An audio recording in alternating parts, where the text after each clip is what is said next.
So check that your body is in a comfortable position. You could even be lying down if for some reason your body's not feeling well and your body's telling you lie down. And if that's the case, feel free to do so. Otherwise, when you're seated on the chair now, is to notice the discomfort or the comfort of your body being in the seat.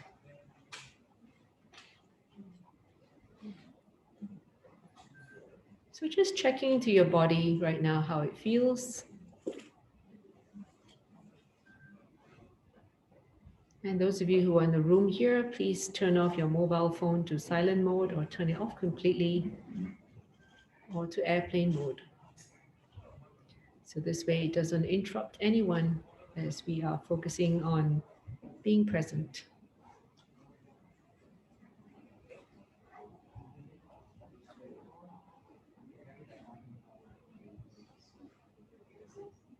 So I'd just like you to check in with your lower back, how your lower back is feeling.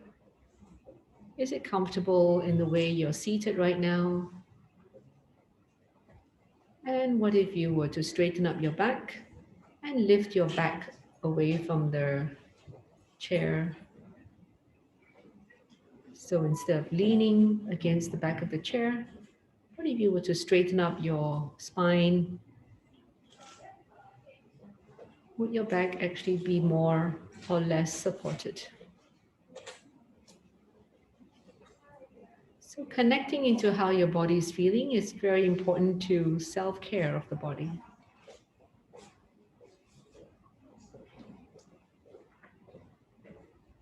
And just tune into different parts of your body using your mind eye or the sensing of your mind. So if there's one word to describe how your mind feels right now, what would that one word be? Would it be relaxed?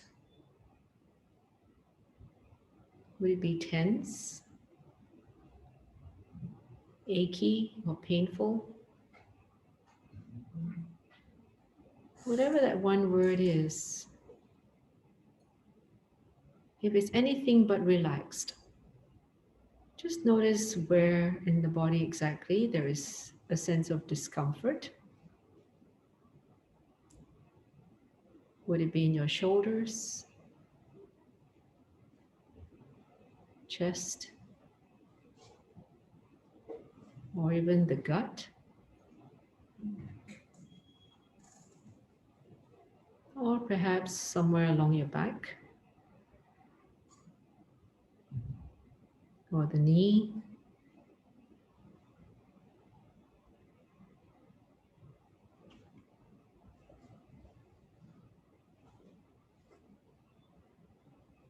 Noticing where your hands are. Are your hands comfortable as where they're placed? If they're not, please feel free to move your hands to place them where they feel more at ease.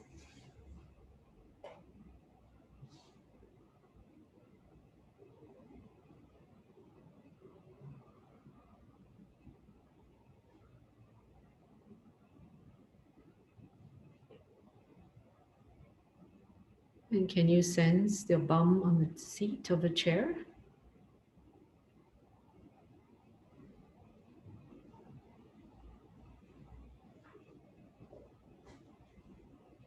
And now tuning into your mind. How does the mind feel in this present moment? Does the mind feel at ease? Or does the mind feel cluttered?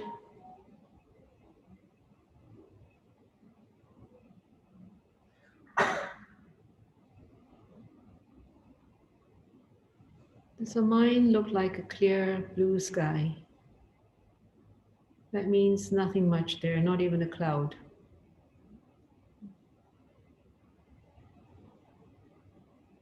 Or does the mind look like there are a lot of clouds in there?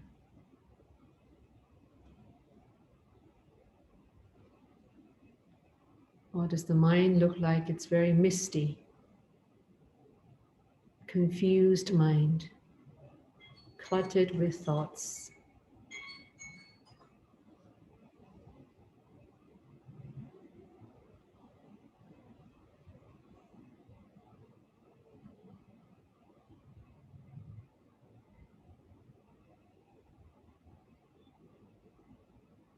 Now I'd like to invite you to drop into your breath, meaning shift your focus to your breath. And just follow the breath from the time it enters the nostril into the lungs and exhaling through the nostrils.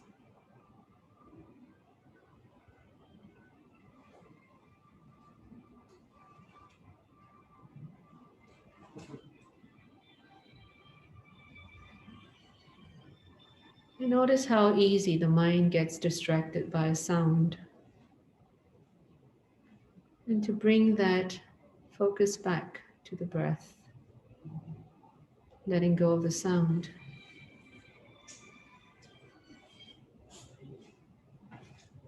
And notice the irritation that can arise when the sound of a mobile phone goes off.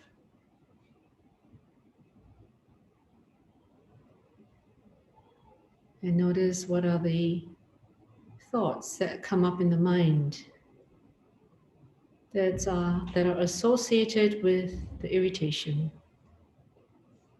the commentary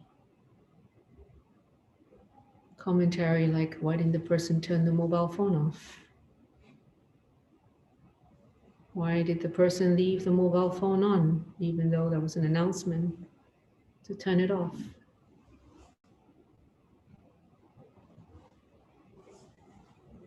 So even though the mobile phone is no longer ringing,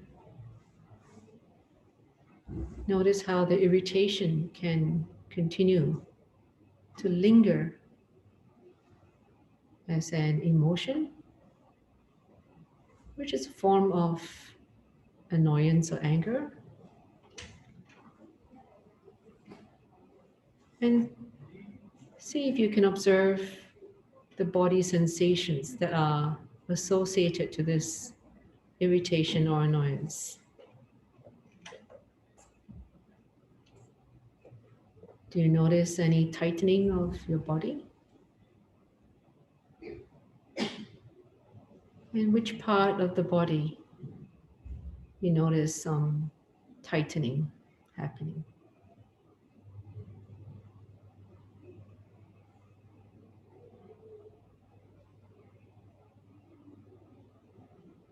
And now, what if we take 3 deep breaths? And focus on the 3 deep breaths going into our body. And feeling the deep breath entering our nostril into our lungs.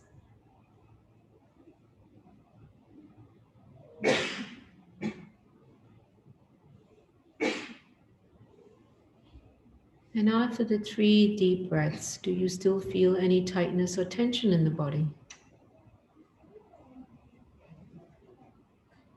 Or is your body now more relaxed?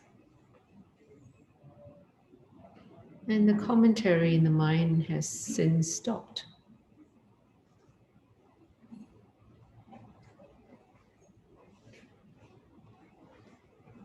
And just dropping back into the breath and observe the beautiful breath.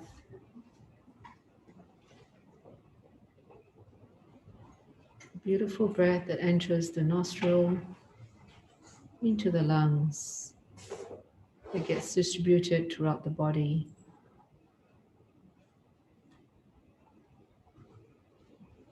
And exhaled through the nostrils again.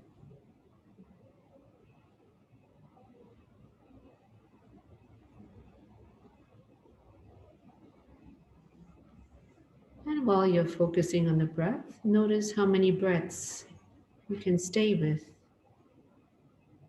before your mind goes off with a thought.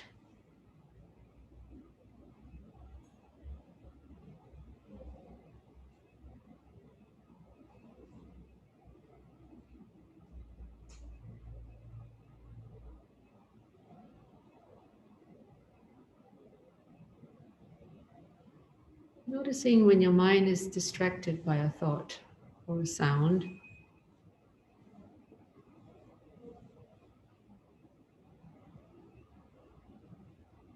And whether this triggers a reaction in the body.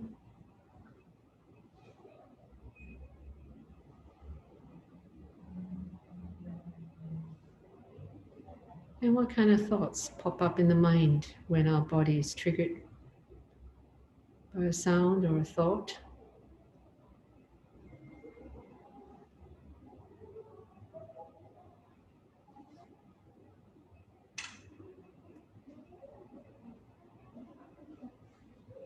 And now, how does your body feel? And how does your mind feel?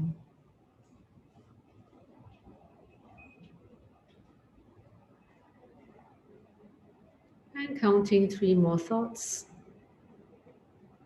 If there are thoughts coming up in your mind, or counting 3 more breaths before opening your eyes. So mindfulness clearing the misted mind. It's a lovely topic given by Dr. Matt. Unfortunately, he can't give the talk because he's taken ill. So I found this beautiful picture. Now, what do you notice of this picture? You can see trees and you can see outline of mountains, but you can't see the mountains very clearly. Would that be correct? So similarly, when we have a lot of thoughts in our mind and the mind looks misted, we actually can't see things clearly. Have you noticed when your mind is just so full of thoughts that you can't think clearly and you can get agitated quite easily, get irritated, get annoyed? Yeah. When your mind is clear, you don't have that same reactivity. That means, it's so easily triggered by someone. So if you are at work and you have a lot of projects and deadlines and a lot of demands and you come home and you can't settle your mind, you can't turn that mind off from thinking about work, and then somebody comes and asks you for something not convenient to you, do you find yourself snapping at the person? Happens, doesn't it? Yeah. It's like, what do you want? Or if they ask you something that you know where it is, hey, over there, over there. Right? Not in a very kind, polite mode. And this is what we call a pretty mindless way of replying. There is emotion in there. The person who received your emotion doesn't deserve it. I mean, he didn't come and irritate you, or she didn't come and make a demand on you. She was just asking something quite politely, perhaps, or in the usual way. But we tend to snap because our mind is not present. Chances are you're not even looking at the person who is asking you the question. You're just reacting to the voice and the words. And then because it doesn't suit you, you just bark, snap. So this is the cost to the relationship when we are mindless. So if you live with someone who's pretty mindless, would you say that it's a very enjoyable relationship to be in? No. Or you have an enjoyable companionship with a person? No. Okay. So we could end up being that person, or we could be that person if our mind is usually clouded. So this awareness and this journey is not about somebody else, it's about us. And if somebody snaps at us, is for us to notice and to understand why it's happening. Because if not, we could end up snapping back. What's wrong with you? Why are you so rude? But when we have the awareness, it says, wow, you must be really stressed. Yeah. Your mind is not here, right? Only your body. Yeah. So when we understand that we're dealing more with a body that's warm in the home, whilst the mind is actually not there, then we can be more compassionate because we understand. When we don't have the understanding, then we tend to just react. And that will just spiral the relationship downwards. So those of you who are married, chances are this is not how you behaved when you were dating. Because if you were behaving like that when you were dating, it's unlikely the other party would want to marry you. It's like, why would you marry such a mindless person? So when you were dating, you were very mindful. So mindfulness doesn't come about just because you practice mindfulness, through taking a course at Brahm Center. You all had that mindfulness, but along the way, it was lost because you got onto other things. And the person that you already got, you no longer need to be focusing on, because got already, ma.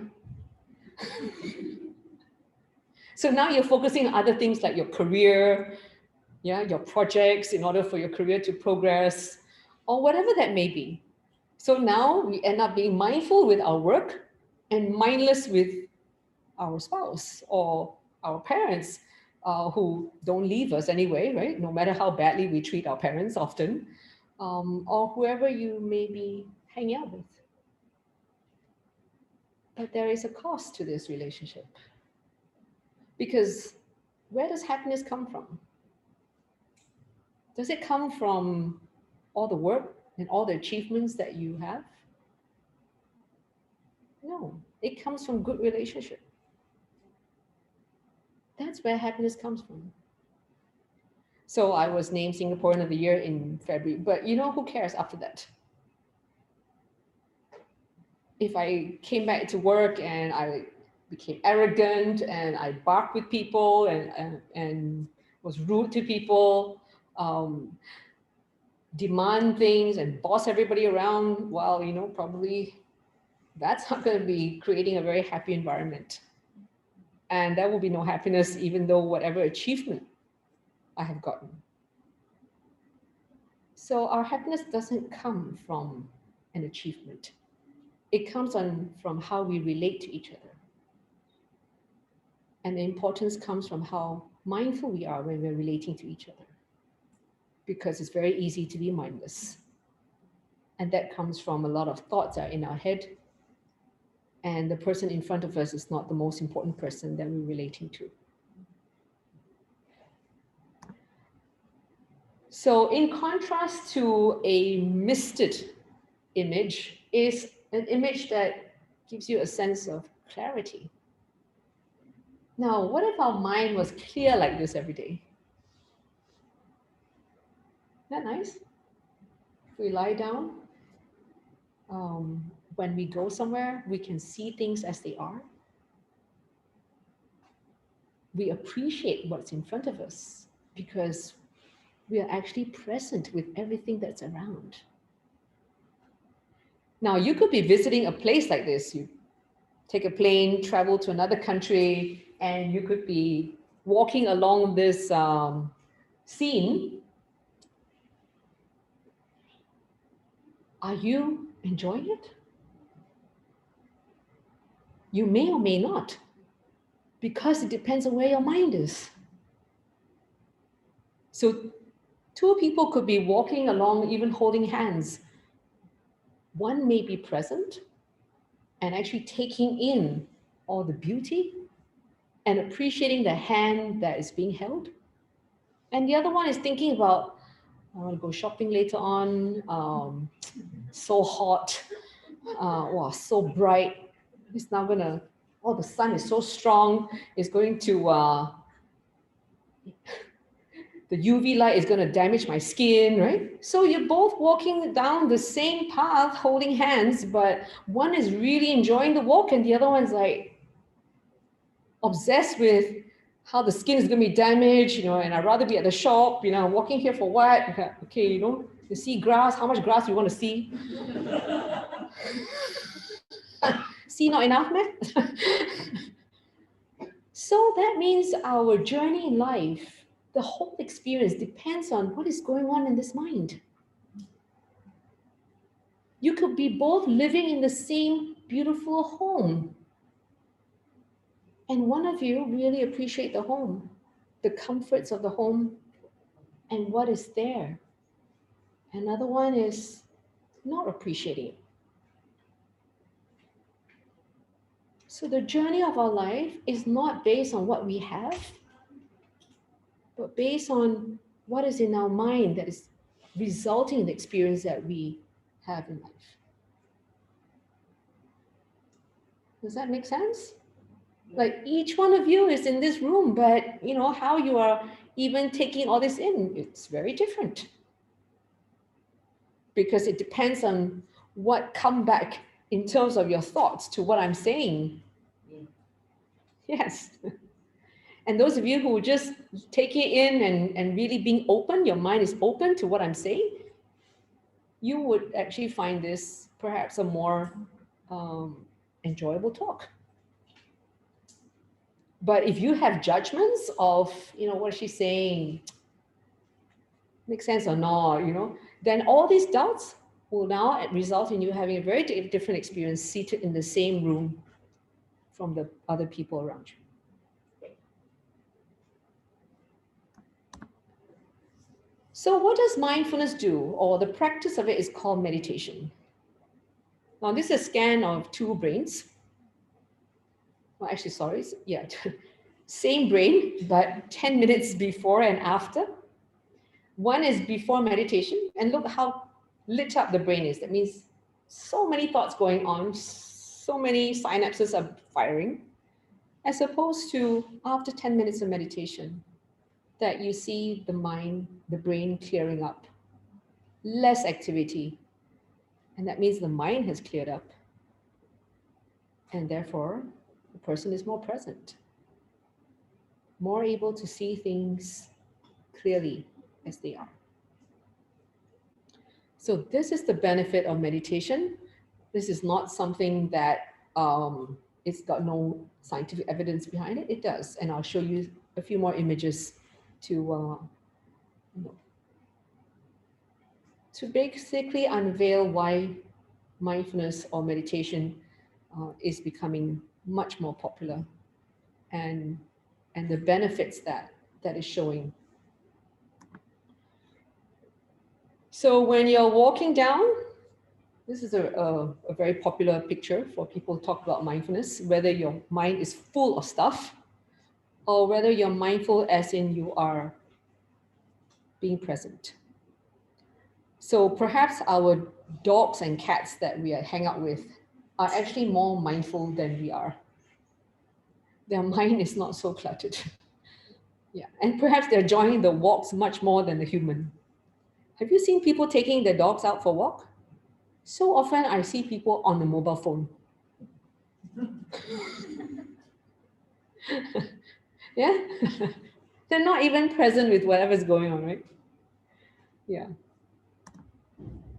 And what about when you're seated across somebody and having a conversation?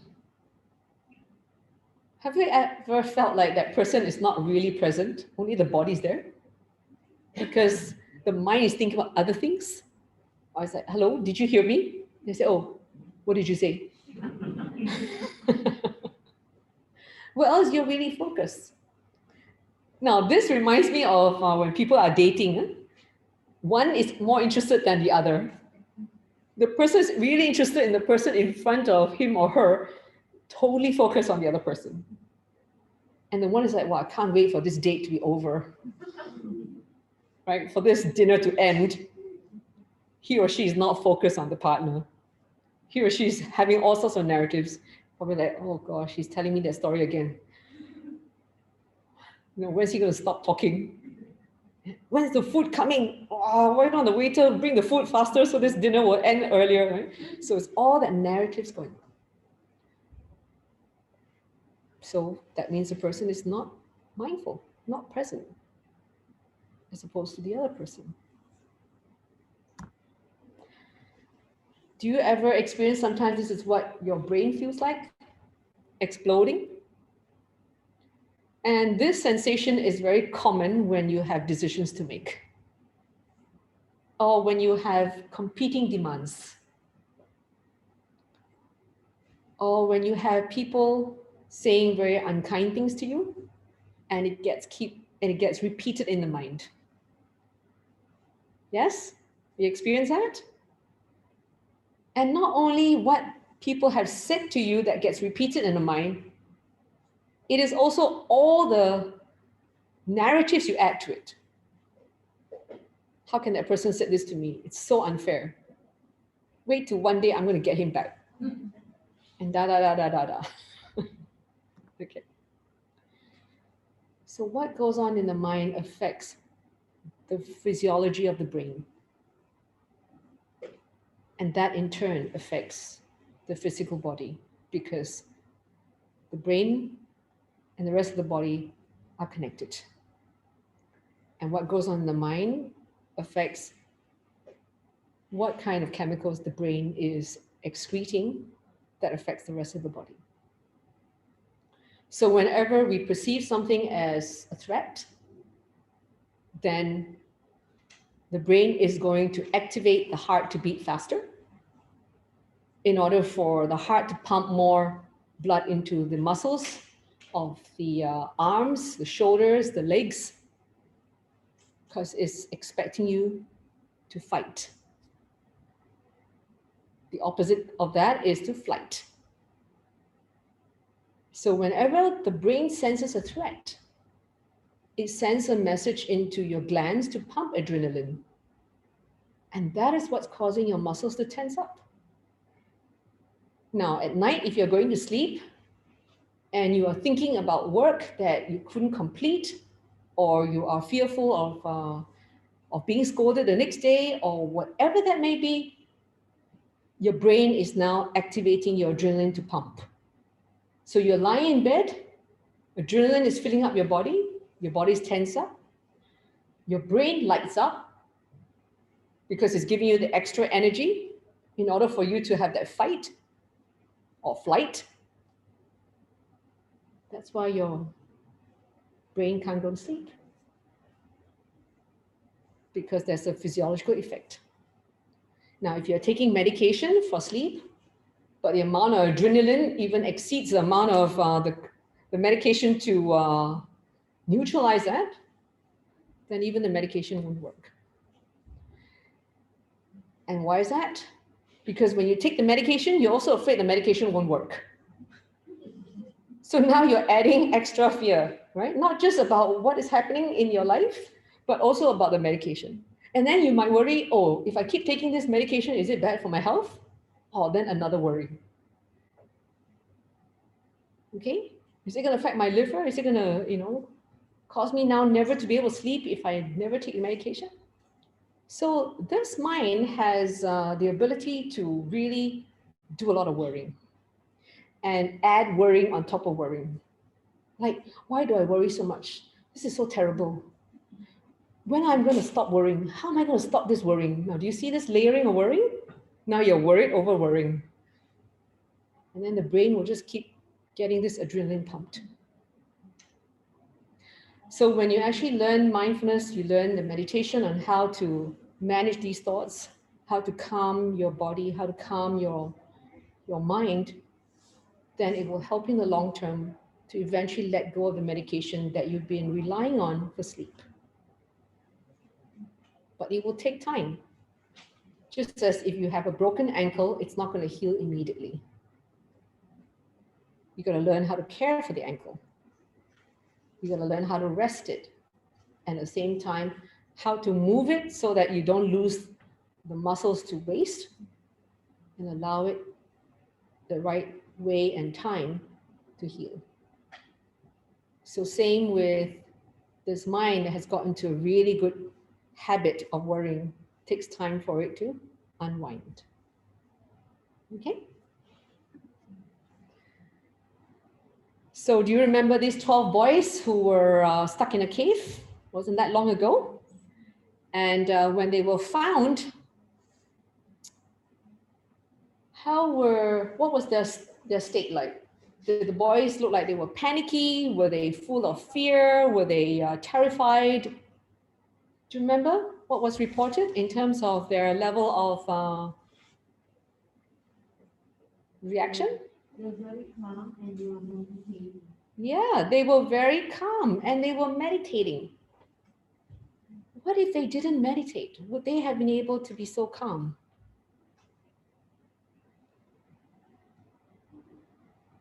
Very doubtful. Yeah. So they were calm because they were meditating. Even the rescuers were actually really surprised to find them so calm. And when they were asked, who's going to be rescued first, they were like, yeah, it's not like me, right? Afraid of dying or afraid of starving or afraid of never getting out. So they became famous because of the whole incident, and they were even invited to Los Angeles to be interviewed in the Ellen Show. So I'm going to show you, play this short video of the interview.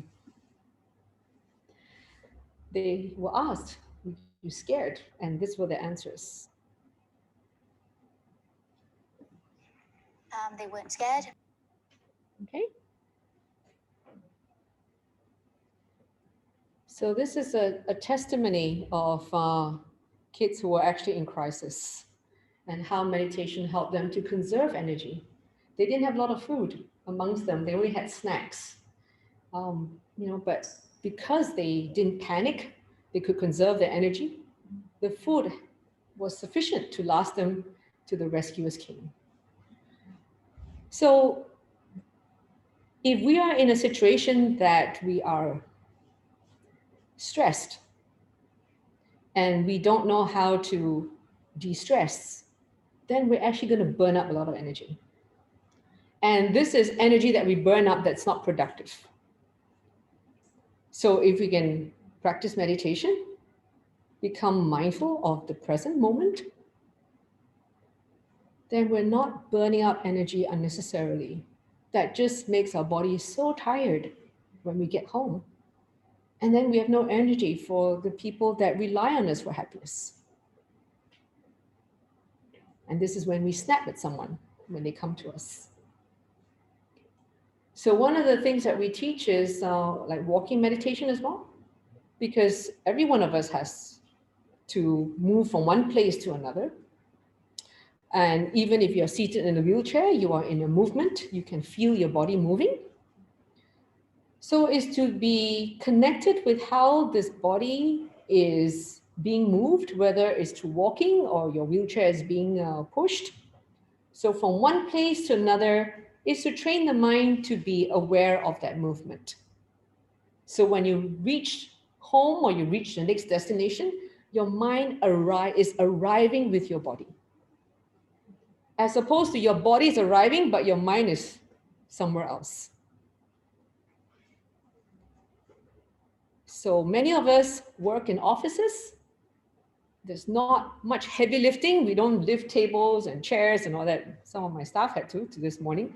But generally, that's not the kind of work that we do. But we can go home and feel so tired. And that's because of all that thinking that wasn't productive. Just thinking for the sake of thinking. And it's also a form of mindless thinking. We're not exactly focusing on finding the solution. We're just rethinking the problem in 100 different ways. In order to find solutions is to focus on what are the possible solutions instead of ruminating on the problem. Does that make sense, everyone? Any questions so far? Okay. So I'd like to share with you some of the scientific evidence. This is fMRI scan produced by Harvard Medical School and the Massachusetts General Hospital by Dr. Sarah Lazar. And what was found is that the brain thickens in mindfulness practitioners. So those of us who are on the path of aging, 50 and above, there is a certain amount of shrinking in our brain. What this proves is that meditation helps to thicken certain parts of the brain, which means that it reduces the brain from shrinking at the same rate as other people. So there's also a physical benefit that is proven here. Because of the shrinkage of the brain, that's why when older people fall and knock their head, there tend to be bleeding in the head. You know, kids knock their head and then they just have a baluku. There's hardly, hardly you hear them bleeding inside the brain. But with older people, it does because of the shrinking. So what are the different parts of the brain that thickens? First is the prefrontal cortex, which is the front of the brain, and that is the learning brain, the working memory, the executive functioning, the fluid intelligence. And this part of the brain thickens.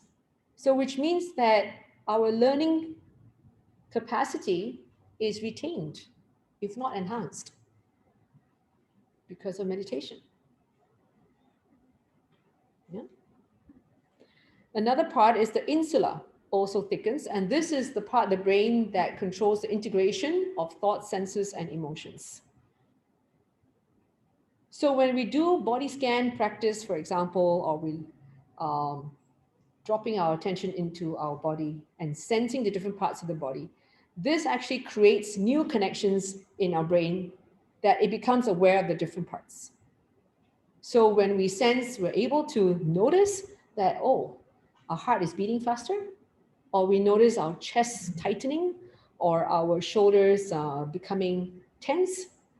That is an alert that, okay, my mind has gone into this ruminating mode, whether it's worrying or whether it's narrating something that has happened. And with that awareness, we can then bring the focus back into our breath. And that's how the thinking cycle stops. So some people call it, or some people suggest that, oh, we do thought replacement. Thought replacement is very different. You go to another thinking mode. So when we practice mindfulness, it's not to switch from one thinking mode to another thinking mode or another trend of thought, but rather to just let go of the thinking. So letting go of the thinking by focusing on the breath is what helps the mind to rest. When the mind rests, then the brain is not activating all these hormones being pumped, especially adrenaline, cortisol, that causes the body to stress up. Because the cortisol hormone also causes a side effect of an increase in appetite that is not related to hunger. It's related to the fact that there is a high burn of sugar in your body. And that's why your body craves for chocolate, sweets, keropok, chips, muruku. Yeah? But actually your body doesn't need it, right? If you are really mindful and you look at a piece of chip, have you read the ingredients? If you read the ingredients, you think, am I going to eat this stuff? It's really not healthy for my body. So the mind is actually not present with what is actually being consumed in the mouth. But it's just like, I just want to stuff it in because it makes me feel good. And that's actually the side effect of that cortisol hormone. So what insula does is when it's enhanced, it has a greater awareness of the sensing, the emotion, and the thoughts, and how they're all related. Now, the amygdala is the part of the brain that is sensitive to emotions, the sense of threat. Now, this is very important to our need to survive, or our desire to survive. And that's why this part of the brain is a very active part of the brain. So if you're walking along Botanic Gardens and suddenly you hear some sounds in the bush, right? You go, oh, what's that? Now that is your amygdala already reacting. But sometimes our amygdala is lit up not because there is some physical presence of anything that could potentially be threatening. It could just be a thought of, oh my gosh, am I going to lose my job? Oh, did I upset the boss? Or did I do something wrong there? When I go home, I'm going to be scolded. So it could be any of these thoughts that will activate the amygdala. So if you are a fierce parent, and the thought of you by your kid is often, am I going to get scolded? You are their emotional trigger. You will add to their sense of anxiousness, anxiety. And that is not a very healthy way of raising our kids. Yeah.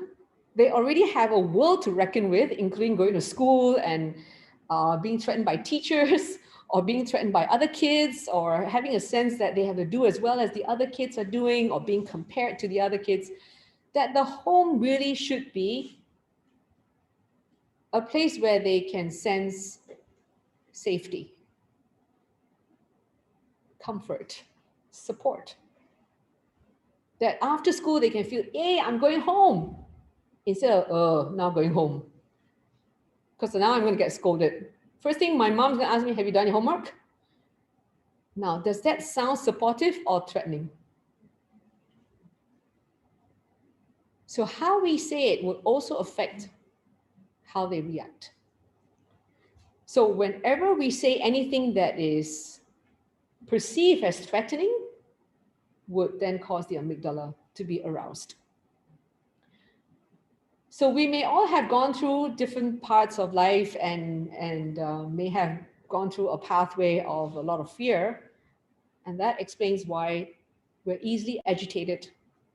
We easily get worked up. And in the long run, this is not healthy for the body.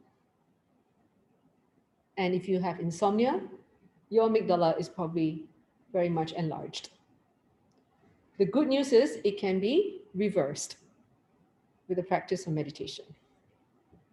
Because when it increases the insula, which is what you saw earlier on, it helps you to tune in and then have the antidotes for you to relax your mind, and therefore relaxes the amygdala. So we call it to release ourselves from the amygdala hijack. So just to share with you the picture of the brain, this is the part where the amygdala is. And it's very close to the limbic system, where it triggers the hypothalamus, which regulates the body function. So the hypothalamus is what activates the pituitary glands to say pump adrenaline. So if you're aware that, oh, I'm feeling my heart beating really fast, or I'm feeling my body is tensing up, then you are aware that the adrenaline is pumping. And it can be as simple as you start to practice, take a deep breath, and the amygdala hijack is being released. And your pumping of the amount of blood, right, which is your heartbeat, and your rapid breathing can now be normalized. If you don't have the awareness, well, then you can't do the intervention. So the awareness is key for us to create new habits, including the habit of letting go of our anger, letting go of our fear, and assuring ourselves, life is okay, you know. We don't have to win every battle. And also, life does not have to be seen or perceived as a series of battles. So when certain people are very conditioned, yeah, life's full of battles. You just fight every battle. Wow, that's why we're so embattled. Well, it's like life is a journey. And there'll be fun moments and difficult moments, but we learn. We enjoy the moments that are fun, and we learn from the difficult moments. So when we start to shift that perception, we are no longer also afraid of difficult moments. Because how many people always say, wish you a better year next year? What does it mean? 365 days. It's like wish you a sunny year, every day sunny. Is it realistic? No way. And even in a single day, it is not like there's no rain in the middle of a day. So similarly, even if it's a good day, doesn't mean you don't get agitated in different moments of the day. But it's how fast you can let go of the agitation that's going to make a difference to the quality of your day. Because if somebody offended you in the morning and you can't let go of those words, well, the rest of the day, you live with this person in your mind all day long. You see it? So it's not that the person follow you, you just bring him everywhere you go in your mind and let him live in your mind. So a question that I often ask is, did you all shower today? Yes? No, not yet. Yes? She's not answering me. Who did you shower with? A lot of times, well, she's so kinky. Ask me who I shower with. Alone lah. But maybe you didn't, You may be physically showering alone, but who were in your mind while you were showering? A lot of times, it is not your favorite person that's in your mind when you're showering. It is the people who offended you, who upset you, who wronged you. You bring all these people into the shower with you, in your mind, showering with you. And this is what we need to be aware of. That we can be present in the shower, enjoying our shower. That when you're brushing your teeth, you can enjoy brushing your teeth. That's why people who brush their teeth mindfully tend to need the dentist less. People who brush their teeth mindlessly tend to need more fillings. Is that right? You're laughing. Which one are you? The mindful brushing or the mindless brushing? I still have my good set of teeth. Wow, mindful brushing. Very good. Okay. So when you're eating, are you aware of what you're eating? So in the course, if you join, you also learn how to eat mindfully, and you might be surprised that other times you've been eating quite mindlessly. Okay. Now, this part of the brain is the part of the brain that learns. And if our kids or people that work with us are often being terrorized, and then they're no longer working with their forebrain, the quality of their work or the quality of their retention when they study is actually compromised. So if you like your children to be able to retain well whatever they're reading and to be able to learn well, triggering the amygdala is going to be having the opposite effect. Scaring them with, how? Are you ready for the exam? Do you remember when your exam is? If you don't pass the exam, how? Next time, you'll be a failure, yeah? This kind of fearful speech is only going to bring up the level of anxiety in the kids. And that is not helpful. Instead of saying, yeah, how are you doing? Are you, is it progressing well? Is there anything I can do to help you? Have you planned out your studying schedule? Would you like me to review it with you? And then whenever they follow their schedule, I'll say, oh, good job. Well done. Or they fall back and says, oh, it's okay. You will catch up. Yeah. Would you like me to sit with you? Or, could I get you something? So if you make their mind happy, their mind would be much more powerful in retaining whatever they are learning. Does that make sense? So happy minds are more effective minds because happy minds are present. Unhappy minds are not present. Unhappy minds are thinking about things that are in the past or the future. So worrying does not take away tomorrow's trouble, it takes away today's peace. Does worrying actually give you a brighter future? No, it doesn't. It actually makes your future look bleak. Instead of worrying is to have a plan, what you intend to do. But expect the plan is not going to be turning out the way in reality. But it's okay, because when you're open to the present moment, you are able to adjust and adapt. Okay? When you stop worrying, you can now focus on choices. Choices is about what could possible things be that you can plan for and work towards, and then make a conscious choice. So some people say, oh, I don't know whether my husband will leave me. If you keep asking that, he probably will. Because there's no joy in someone keep asking you, are you going to leave me? But if you enjoy being with each other today, why would your partner or your spouse leave you tomorrow? He's not going to wake up one morning and say, you know what, I'm going to leave. It doesn't work that way. Leaving is a result of somebody being in the flight mode. That means the amygdala is regularly being triggered that this is a terrible situation to be in.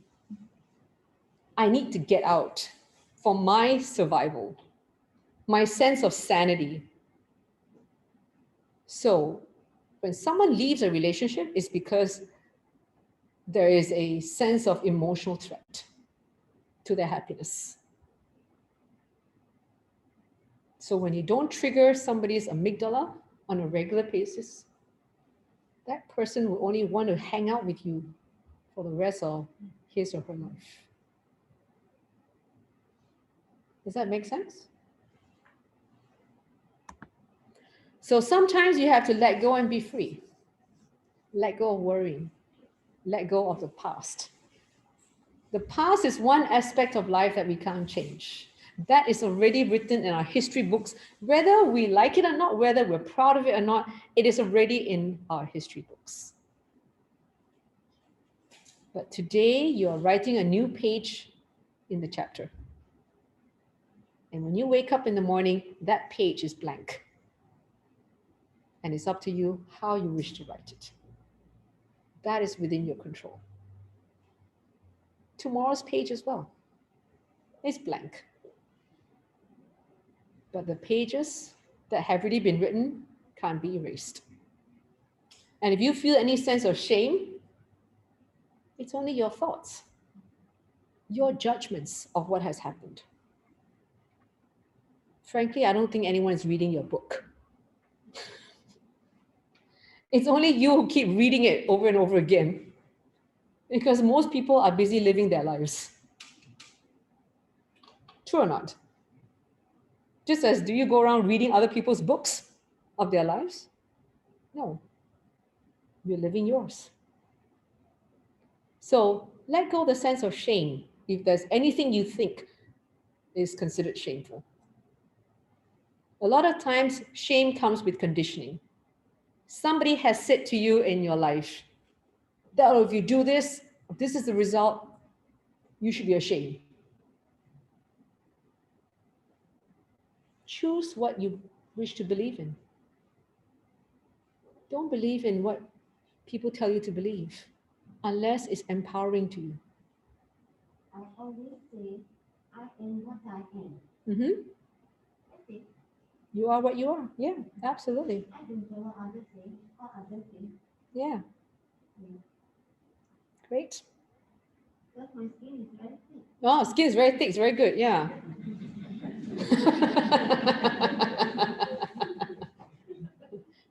When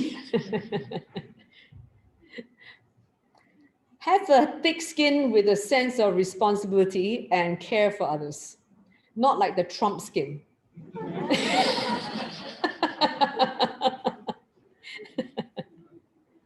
Now, somebody said, hey, year 2020 is supposed to be A year with clarity, right? That's why it's 2020. Malaysia had a vision 2020, remember? And somebody said, well, this year is terrible. I said, well, this year, actually, we were given 2020 vision. What is a 2020 vision? That life is uncertain. Good health is not to be taken for granted. Appreciate what we have when we have it. And only certainty is death. This is 2020 vision. Because a lot of people, when they live irresponsibly, they think that life is going to go on for a long time. Or they will have good health for a long time. We can't take it for granted. Any moment, our good health could just vanish. The last one, I think we missed out taxes. Golden certainty is debt and taxes. Taxes is not. If you don't work, there's no tax to be paid. And in Singapore, if you earn less than $2,000 a month, there's also no tax to be paid.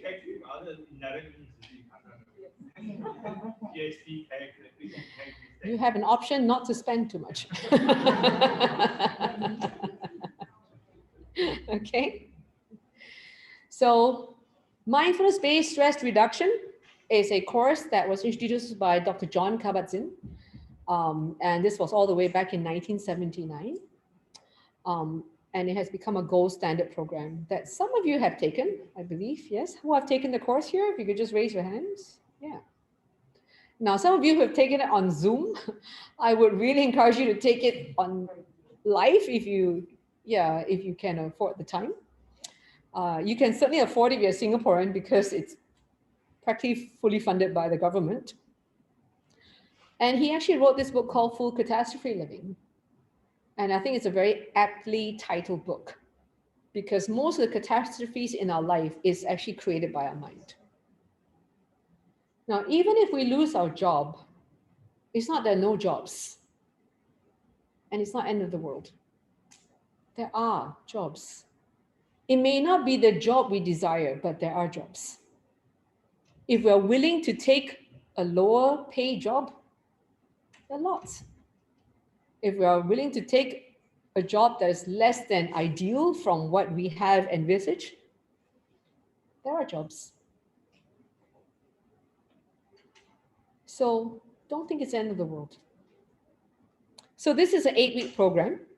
The mindfulness-based cognitive therapy was curated by Oxford University in collaboration with Jon Kabat-Zinn, where Dr. Mark Williams inserted mindfulness into cognitive behavioral therapy. And it's a very powerful program, especially for people who have a lot of anxiety and have depression. And the scientific evidence behind this is that it is as good as drugs, if not better, in prevention of relapse of depression. So you can actually find the articles online. This is just a graph of the number of mindfulness journals that have been published based on research that's been done over the years. And you can see it's an exponential growth. So even in Singapore, we have been collaborating with Tan Tock Seng Hospital, SingHealth, Duke NUS to prove the efficacy of even a 4-week program that we curated ourselves called the Mindfulness Foundation course. Okay. And this was published by Tan Tock Seng Hospital on how mindfulness improved the healthcare workers' level of well-being, reduced their level of stress, and also improved their sleep quality. So a lot of healthcare workers, although you think, by 6 o'clock they go home, right? That's it, right? Job's over, isn't it? They're not going to bring their patients home, right? Not like us, bring our computer home, bring our documents home to continue working. Nurses and doctors don't bring their patients home with them. But they're stressed. Why? Because they think, oh, did I make the right diagnosis? Or did I give the right medication? Did I convey the message properly? Did I request for the right test? Did I check this? Did I check that? And then they review everything in their mind. Or they get scolded by a patient and then they also review that in the mind, right? So they take all this home with them. Now, same with educators. You think that when the teachers leave the classroom, they go home, that'd be it, right? Oh no, they take all their students in the head home with them as well. And that is what causes a lot of stress. And not only the students, sometimes they take the students' parents home also with them, especially if they had encounters with the parents that didn't go so well. Yeah. Okay. So mindfulness and how the brain works. I'm just going to play this short video that gives you a like a summary of what I shared with you today.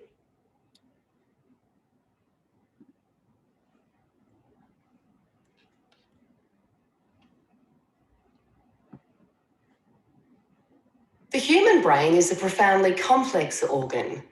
90% of its activity occurs beneath conscious awareness, which means that even though we assume that we have some control of how we think, feel, and behave, modern science suggests it's not so simple.